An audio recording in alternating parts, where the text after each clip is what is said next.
नमस्कार. आज बैलपोळा.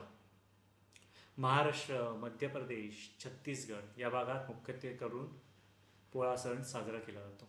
हा सण प्रामुख्याने शेतकऱ्यांचा सण आहे. पोळ्याच्या दिवशी बैलांची पूजा केली जाते. बैल हे शेतकऱ्यांचं मुख्य बळ मानलं जातं, म्हणून त्याचं महत्त्व विशेष आहे. बैल म्हणजे शेताचा राजा.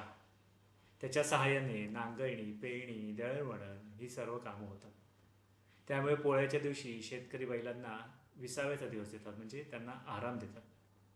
त्यांच्या अंगाला तेल, हळद, कुंकू, रंग, फुलांचे हार घालून त्यांना सजवलं जातं.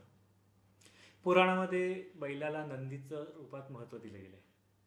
भगवान शंकरांचं वाहन म्हणजे नंदी, आणि नंदी म्हणजे धर्म, श्रम आणि सातत्य यांचं प्रतीक. पोळा सण म्हणजे श्रमाला मान्यता, अन्नदात्याला आदर आणि जीवनातील साधेपणाला सलाम. पोळा सण श्रावण महिन्यातील अमावस्येला साजरा केला जातो. या काळात सूर्य सिंह राशीत प्रवेश करतो, जो शेत संसार आणि पिकांच्या बाबतीत वाढीशी निगडीत आहे. बैलपूजा म्हणजे प्रत्यक्षात गुरु व शनीच्या कृपेचं आवाहन. श्रमाचं फल मिळवण्यासाठी आणि शेतसंपत्ती टिकून राहण्यासाठी या दिवशी प्रार्थना केली जाते. सकाळी बैलांना स्नान घालतात, त्यांच्या शिंगाला रंग लावून सजवतात, देवापुढे नैवेद्य ठेवून बैलांना अन्न अर्पण करतात आणि संध्याकाळी बैलांची मिरवणूक काढली जाते.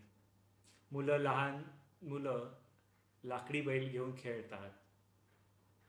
पोळा सण आपल्याला सांगतो की मानवाचा विकास हा निसर्ग, प्राणी आणि श्रम यांच्या एकत्र प्रयत्नातून होतो. त्यामुळे या दिवशी शेतकरी आपल्या खऱ्या सहकाऱ्यांना म्हणजे बैलांना सन्मान देतात.